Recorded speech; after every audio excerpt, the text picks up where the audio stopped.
आपको इस वीडियो के रिसोर्सेज सेक्शन में एक जिप फाइल मिलेगी और उसको जब आप एक्सट्रैक्ट करेंगे तो आपको 3 फाइल्स मिलेंगी। टेक्स्ट फाइल हैं, नॉर्मल टेक्स्ट फाइल्स हैं। इनके अंदर केवल कुछ पैराग्राफ्स लिखे हैं, नॉर्मल सेंटेंस लिखा है, कोई कोड नहीं है। तो आप इन तीनों फाइल्स को डाउनलोड कर लेना और VS कोड के अंदर ओपन कर लेना एक नए फोल्डर के अंदर। लेक्चर नंबर 20 डाल देना जहाँ पे वर्ड काउंटर हम लोग पढ़ रहे हैं।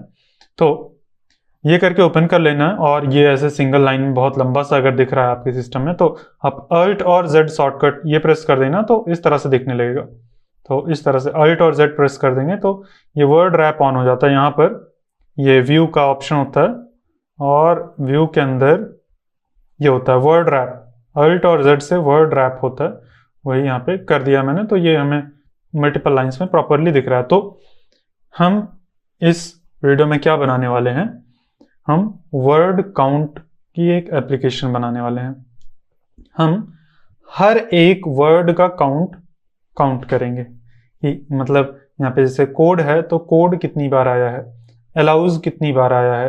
जैसे कि यहाँ पे 2 बार, अगर मैं कंट्रोल F करता हूँ तो यहाँ पे 2 बार है तो अलाउज का काउंट 2 हमें दिखना चाहिए। सर्वर कितनी बार है, अगर हम सर्च करते हैं तो सर्वर 1 ही बार है। ऑन कितनी बार है, ऑन 11 टाइम्स है। तो हमें हर एक वर्ड का काउंट हमें डिसाइड करना है कि मतलब हर एक वर्ड कितनी बार आ रहा है। तो जो हमारा आउटपुट होगा वो कुछ इस तरह से होगा। एक ऑब्जेक्ट रहेगा और मान लो ऑन नाम का वर्ड है तो ऑन की की हो जाएगी एक, और फिर जो वैल्यू है ये 11 टाइम्स आ रहा है तो 11, अगर 12 टाइम्स आ रहा है तो 12। जैसे द नाम का एक वर्ड है तो द का काउंट हो जाएगा पूरा। यहाँ पे द मान लो 10 टाइम्स आ रहा है तो यहाँ पे 10 हो जाएगा। इस तरह से ये द नाम का, अच्छा यहाँ पे कॉमा नहीं लगाना है हमें, ये एरर इसलिए आ रहा है क्योंकि यहाँ पे सिंटैक्स एरर है। हमें इसको एक ऑब्जेक्ट के अंदर कॉन्स्ट obj इक्वल टू अगर हम कर देते हैं तो ये हमारी एरर चली जाएगी। तो इस तरह से हमें कुछ आउटपुट में प्रिंट करवाना है। तो जितने वर्ड्स हैं यहाँ पे उन सभी वर्ड्स का हमें अलग से वो करना है, यहाँ पे की ऐड करना है। तो हमारा जो ऑब्जेक्ट है काफ़ी लंबा हो जाएगा, लेकिन कोई बात नहीं, वैसे ही करना है। और अभी शुरुआत में हम अगर द स्मॉल लेटर में है और कैपिटल लेटर में है तो हम उसको 2 अलग अलग वर्ड्स की तरह ट्रीट करेंगे। बाद में हम उसमें केस इनसेंसिटिविटी भी ऐड कर देंगे। अभी हम सिंपल रखते हैं इसको। अगर द ऐसे भी है, स्मॉल लेटर में है और द कैपिटल लेटर में है तो हम ऐसे कर देंगे। ये 2 अलग अलग वर्ड्स हम मान के चलेंगे और फिर हम इसको करेंगे। तो हमें क्या करना है, ये कुछ इस तरह से आउटपुट लेके आना है। तो मैं आपको ये बोल रहा हूँ कि आप ये वीडियो पॉज करिए, मतलब अभी पहले सुन लीजिए फिर उसके बाद पॉज करना। आपको एक मैं टास्क दे रहा हूँ, आप पहले खुद से ट्राई करना। आपको फाइल 1 लेना है। फाइल 1 को आपको रीड करना है। FS मॉड्यूल का जो रीड फंक्शन है जो हमने लास्ट वीडियो में पढ़ा था, रीड फाइल जो मेथड है, प्रोमिसेस वाला वर्जन आपको यूज़ करना है। वो वाला वर्जन आपको यूज़ करके रीड करना है फाइल का। जब पूरा आपको कंटेंट मिल जाएगा तब आपको हर एक वर्ड से रिलेटेड एक ऑब्जेक्ट के अंदर की बनानी है और फिर उसका काउंट आपको डिसाइड करना है। तो अब ये कैसे करना है ये सब आप खुद से करना, ठीक है। मतलब मैंने आपको आउटपुट बता दिया है, वही आउटपुट लेके आना है। तो वीडियो को पॉज करिए और आप खुद से ट्राई करिए। तो मैं उम्मीद करता हूँ कि आपने ट्राई कर लिया होगा। अब मैं स्टार्ट करता हूँ। मैं package.json यहाँ पे क्रिएट कर लूँगा और यहाँ पे टाइप मॉड्यूल सेट कर दूंगा ताकि हम यहाँ पे इंपोर्ट एक्सपोर्ट यूज़ कर पाएँ। अब मैं यहाँ पे इंपोर्ट करूँगा FS module, import FS from node FS/promises। यहाँ से हम इंपोर्ट करेंगे FS मॉड्यूल को। अगर हम चाहें तो डायरेक्टली रीड फाइल फंक्शन ये इंपोर्ट कर लेते हैं सीधा। हम FS को भी नहीं इंपोर्ट कर रहे हैं, सीधा रीड फाइल फंक्शन को। अब इसका यूज़ करके हम फाइल 1 को रीड करेंगे। अभी के लिए हम डायरेक्टली फाइल 1 को रीड कर लेते हैं। फाइल 1, अरे इसके अंदर मैं ./file-1.txt ये हम फाइल को इस तरह से रीड कर लेंगे और यहीं पे हम UTF-8 दे देंगे।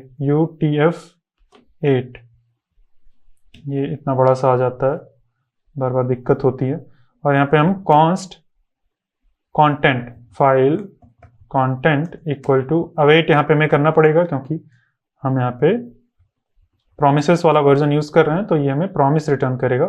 जब हम अवेट कर लेंगे तो हमें कंटेंट मिल जाएगा, स्ट्रिंग मिल जाएगा यहाँ पे। ये हमारे पास ये स्ट्रिंग आ जाएगी। एक बार हम कंसोल लॉग करके देख लेते हैं कि स्ट्रिंग मिल रही है कि नहीं।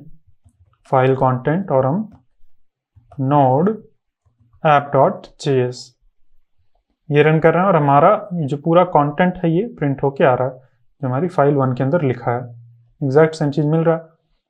तो इतना तो बहुत सिंपल है, इसमें कुछ करना ही नहीं है। हमें क्या करना है, हम इसको अलग अलग वर्ड्स में ब्रेक डाउन करेंगे।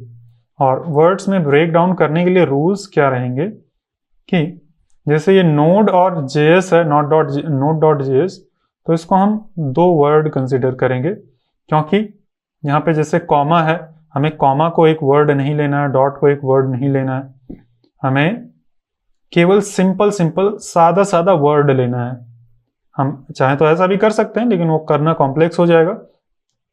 हमें सिंपल वर्ड्स लेना, उसमें कोई भी उस वर्ड के अंदर स्पेशल कैरेक्टर्स नहीं होने चाहिए। जैसे कि ये ओपन सोर्स भले ही एक वर्ड जैसा है, लेकिन हम ओपन को अलग रखेंगे, सोर्स को अलग रखेंगे, ऐसा करेंगे। हम स्पेस से केवल ब्रेक नहीं करेंगे, हम और भी चीज़ों को यूज़ करके ब्रेक करेंगे। क्योंकि अगर हम स्पेस का यूज़ करके केवल ब्रेक करते हैं तो आप देखना यहाँ पे मैं डॉट स्प्लिट अगर कर देता हूँ और फिर यहाँ पे मैं स्पेस का यूज़ करके अगर ब्रेक करूँगा, तो हमारे वर्ड के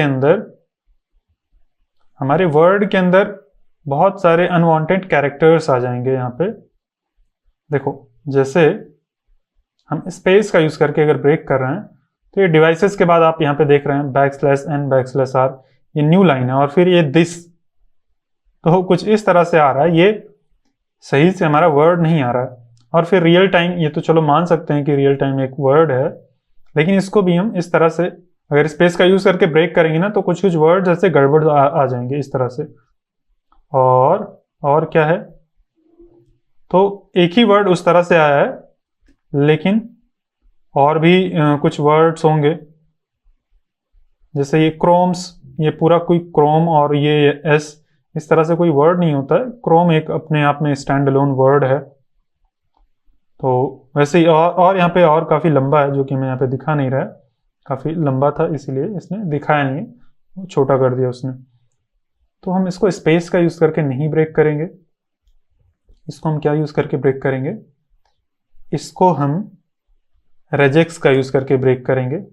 यहाँ पे मैं स्लैश लगाऊंगा और इसके बीच में मैं लिखूंगा यहाँ पर स्क्वायर ब्रैकेट \W। अब आप देखना, इसका यूज़ करके अगर हम ब्रेक करते हैं तो ये देखो जो वर्ड्स आए हैं हमारे पास, जैसे क्रोम आया है, क्रोम्स नहीं आया है, सेमीकोलन नहीं आया, और यहाँ पर आपको एम्प्टी स्ट्रिंग कई बार आपको दिख रहा होगा। ये एम्प्टी स्ट्रिंग, इसको हम फिल्टर आउट कर देते हैं। एम्प्टी स्ट्रिंग कई बार दिख रहा है, विच दिख रहा है, सिग्निफिकेंटली दिख रहा है, और जो हमारे पास वैसा वर्ड आ रहा था ना, \n करके आ रहा था, वो नहीं आ रहा है। तो ये फ़ायदा होता है जब आप रेजेक्स जानते हैं। अगर आपने रेजेक्स अगर आपको आता है, तो आप बहुत ही आराम से कोई मुश्किल जो काम होता है ना, उसको बहुत ही आराम से कर सकते हैं। और अगर आपको रेजेक्स नहीं आता है, तो उसी काम को करने में आपको बहुत ज़्यादा टाइम लग जाएगा। अब हम यहाँ पे क्या करते हैं, यहाँ पर अच्छा, अगर आपको रेजेक्स सीखना है, रेजेक्स का कोर्स परचेज करना है, तो Node.js वालों के लिए मैंने एक कूपन कोड क्रिएट किया था, नोड रेजेक्स। इस तरह से अगर आपने ये लास्ट वीडियो में ये देखा था नोड रेजेक्स वाला कूपन कोड और आपने परचेज किया था, तो अच्छी बात है। अगर नहीं परचेज किया था और नहीं पता है आपको, तो ये नोड रेजेक्स नाम का एक कूपन कोड है।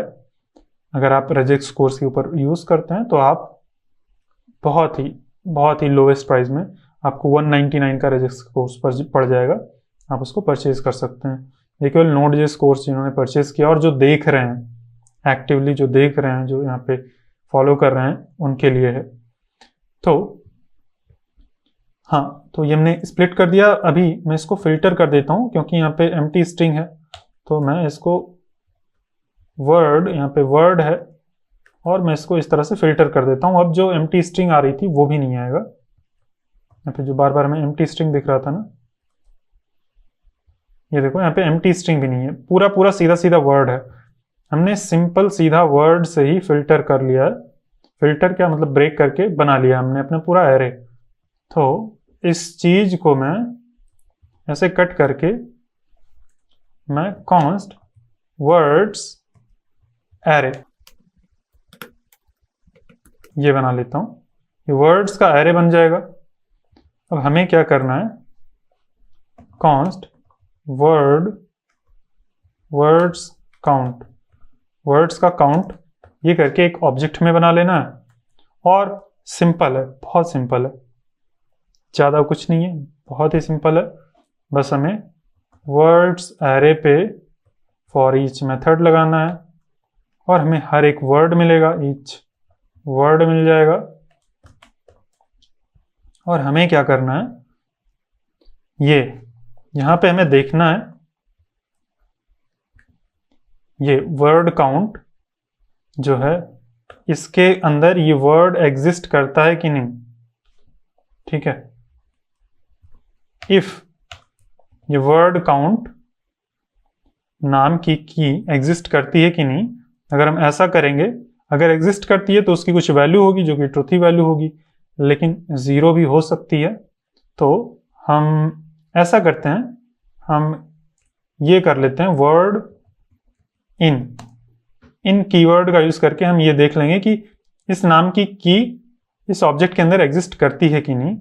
अगर एग्जिस्ट करती है तो हम उसको इंक्रीज कर देंगे वर्ड काउंट को, और वर्ड ये एक नंबर होगा, इसको हम यहाँ पे असाइन करके प्लस इक्वल टू 1 कर देते हैं। यहाँ पे हम एक इसको इंक्रीज कर देंगे इस तरह से। और अगर नहीं है तो एल्स के अंदर हम करेंगे क्या, हम यहाँ पे 0 असाइन कर देंगे, 0 नहीं 1, फर्स्ट टाइम हम 1 असाइन कर देंगे इस तरह से।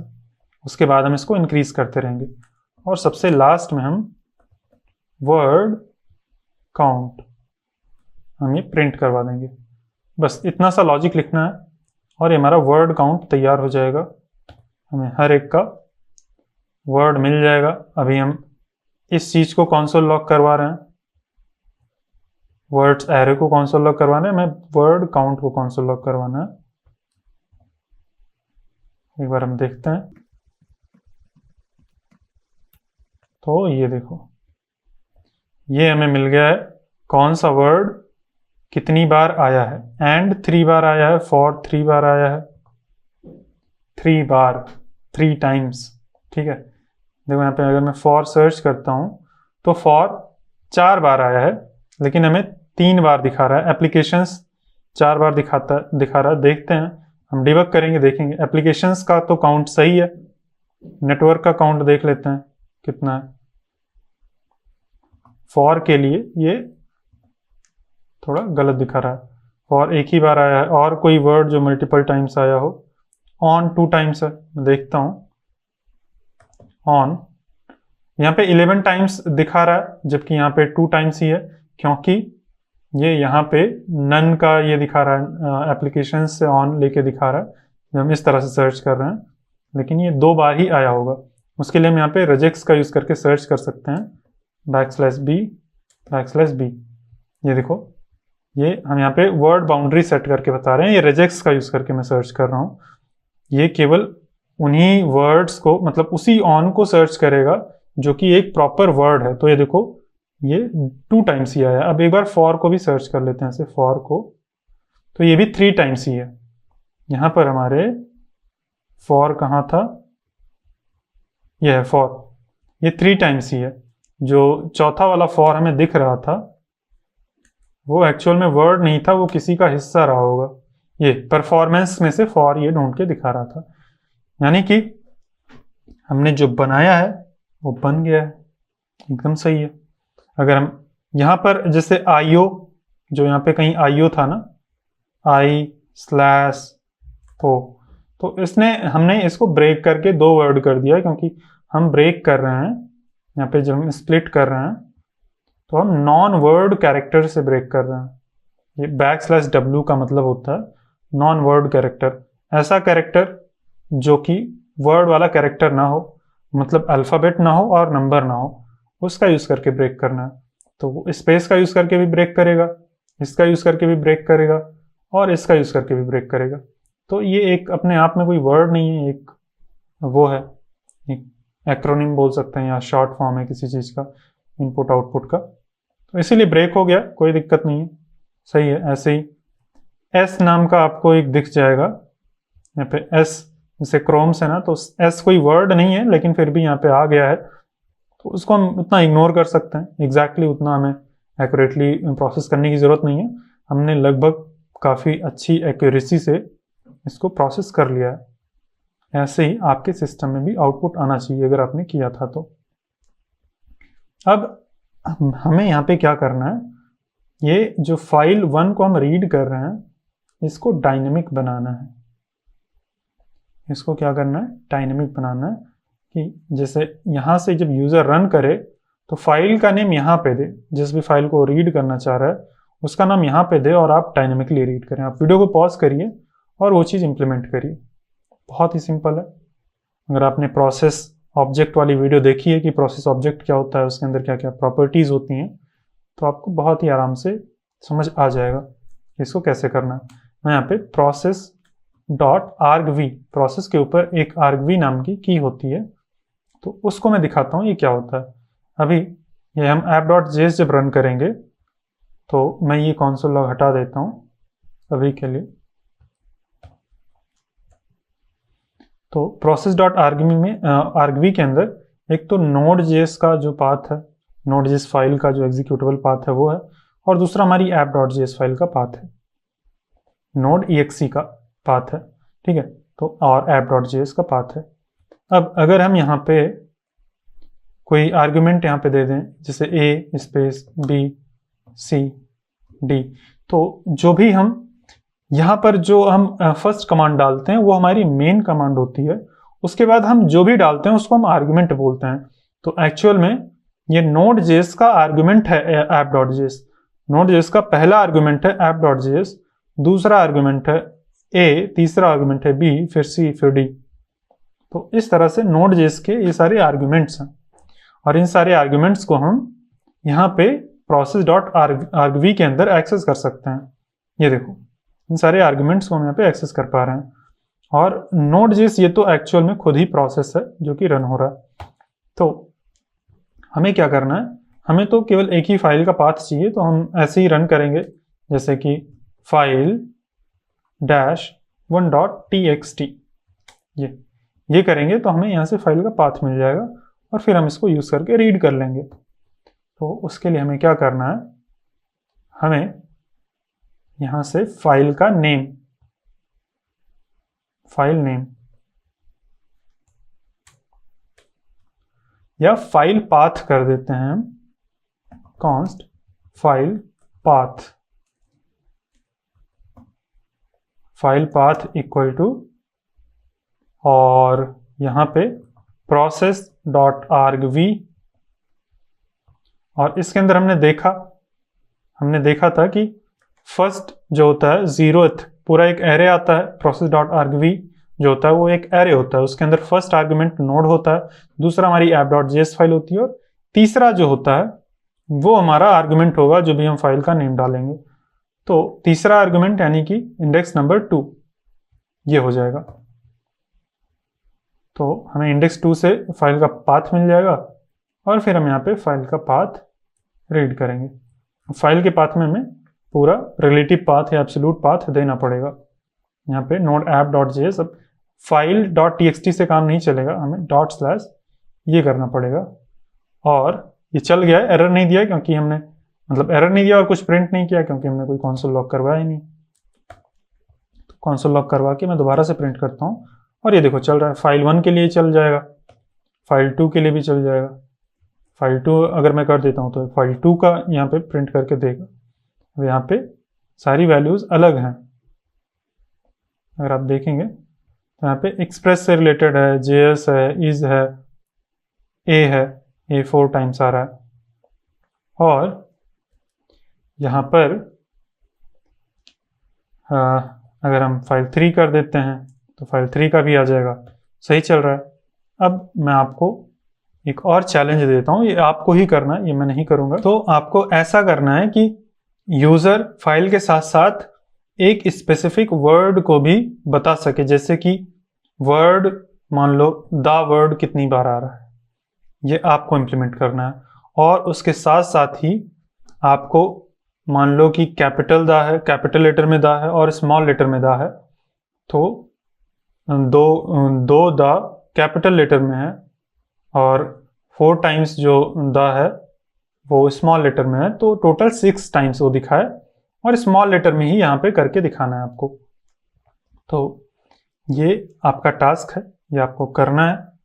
एक तो यहाँ पे हम एक एक्स्ट्रा वर्ड डाल सकें, और जब एक्स्ट्रा वर्ड यहाँ पे डालें तब हमें क्या करना है, केवल उसी वर्ड का काउंट दिखाना है, बस उसका नंबर दिखा देना है, 12, 13 या 2, 3 जितना भी है वो नंबर दिखा देना। और जब ये कुछ भी ना डालें तो हमें सभी वर्ड्स का काउंट दिखाना है। ये आपको इस तरह से फ्लेक्सिबिलिटी करनी है, फ्लेक्सिबिलिटी यहाँ पे डालनी है। और यहाँ पर अगर हम डॉट स्लैश नहीं लगाते हैं तो ये काम करता है, ये जो नोड जैसे ऑटोमेटिकली फाइल को रीड कर ले रहा है, चाहे हम डॉट स्लैश लगाएं चाहे ना लगाएं, करंट फोल्डर के रिलेटिव में उस फाइल को रीड कर ले रहा है। तो ये दोनों आपका टास्क है। और इसके साथ साथ और भी एक टास्क है, वो टास्क ये है कि ये जो हमने एप्लीकेशन बनाई है ये एक तरह से CLI एप्लीकेशन है, ये CLI के अंदर रन हो रही है। तो आपको इसका एक पैकेज बनाना है, npm पैकेज, ताकि कोई भी इस पैकेज को इंस्टॉल कर सके और अपनी फाइल का पाथ दे सके और उसको काउंट मिल जाए, अपने फाइल के अंदर जितने भी वर्ड्स हैं उनका काउंट मिल जाए। मतलब इसको आपको npm के ऊपर पब्लिश करना है, और npm से जब कोई इंस्टॉल करे तो उसको npx और फिर वर्ड काउंटर, मान लो इसका नाम आपने वर्ड काउंटर दे दिया या काउंट वर्ड दे दिया, वैसे तो इस नाम का पैकेज ऑलरेडी होगा, वर्ड काउंटर इस नाम का पैकेज होगा। आप देखना यूनिक पैकेज का नाम ढूंढना, उसको पब्लिश करना, और फिर उसके बाद में क्या करना है आपको ऐसा करना है, जब यूज़र इंस्टॉल कर लेना तो npx वर्ड काउंटर और फिर यहाँ पे वर्ड काउंटर या काउंट वर्ड्स कोई भी नाम हो आपके पैकेज का, फिर उसके बाद में फाइल का पाथ दे दे, file1.txt, ये करके अगर एंटर करे तो उस फाइल के अंदर जितने भी वर्ड्स हैं उनका काउंट जिस तरह से हमें दिखा रहा है एक ऑब्जेक्ट के अंदर उस तरह से दिखाए। और अगर ऐसे ही एक वर्ड डाल देता है, जैसे कि इन नाम का वर्ड डाल दिया है, तो इन वर्ड का केवल काउंट दिखाए एक नंबर में, इस तरह से यूज़र रन कर पाए। ये भी आपका काम है, ये आपको करना है। ये एक CLI पैकेज है, इसको पब्लिश करने के लिए मैंने नॉर्मल पैकेज को पब्लिश करने के लिए बता दिया था, एक लाइब्रेरी पैकेज को कैसे पब्लिश करना है। इसके लिए आपको थोड़ा पढ़ना पड़ेगा, देखना पड़ेगा, ChatGPT से पूछना पड़ेगा कि कैसे हम अपने पैकेज को इस तरह से बनाएं कि npx करने पर रन हो जाए। तो ये सारा करना है और फिर आपको अपना ही पैकेज इंस्टॉल कर लेना है, ग्लोबल में इंस्टॉल करना है इसको, ताकि आप सीधा उसका नाम दे पाएँ और वर्ड काउंट लिख के अपना फाइल का नाम दे दें और जो भी वर्ड का काउंट चाहिए वो दे दें और वो हमें वर्ड काउंट दे देगा। तो आपको ये चीज़ करना है, ये वीडियो एंड हो उसके बाद में ये सारे स्टेप्स करने हैं। क्या क्या करना है आपको याद होगा। पहला स्टेप क्या करना है, मैं खुद ही भूल गया हूँ कि क्या करना था, मैंने क्या बताया था। हाँ, ये एक तो ये एक्स्ट्रा वर्ड हम यहाँ पे एक्स्ट्रा आर्गुमेंट दे पाएँ वर्ड और उसका काउंट हमें मिल जाए, पहला ये करना है। दूसरा, जो वर्ड्स हैं उनको केस इंसेंसिटिव करना है, जैसे ये द है और ये द है 2 टाइम्स ये है तो ये हमें 2 टाइम्स दिखाना चाहिए, ऐसा नहीं कि ये वाला द एक बार है ये वाला द एक बार है, ऐसा नहीं दिखाना चाहिए। तो ये केस इंसेंसिटिव करना है। तीसरा काम है इसको npm के ऊपर पब्लिश करना है और जब यूज़र इंस्टॉल करे तो npx का यूज़ करके रन कर पाए, और अगर ग्लोबली इंस्टॉल कर दे तो npx का यूज़ किए बिना भी रन कर पाए। तो आपके पास इनफ इंफॉर्मेशन है, जितना आज तक मैंने पढ़ा दिया है उसके बेसिस पे आप थोड़ा सा ChatGPT से पूछ लेंगे, थोड़ा सा खुद से रिसर्च कर लेंगे तो बड़े आराम से पब्लिश कर पाएंगे। तो आप चाहिए वीडियो को एंड करते हैं हम, आप ये सारे टास्क करना। हम लोग मिलते हैं नेक्स्ट वीडियो में, और वहाँ पर हम देखेंगे कि एक फाइल के अंदर हम राइट कैसे करते हैं। तो मिलते हैं नेक्स्ट वीडियो में। ये वीडियो मेरे कंप्लीट Node.js कोर्स के फ्री प्रीव्यू का हिस्सा है। अगर आप Node.js को कंप्लीटली पूरा एकदम जीरो से एडवांस लेवल तक मास्टर करना चाहते हैं तो आप हमारे कंप्लीट Node.js कोर्स में एनरोल कर सकते हैं। उसका लिंक आपको वीडियो के डिस्क्रिप्शन में मिल जाएगा।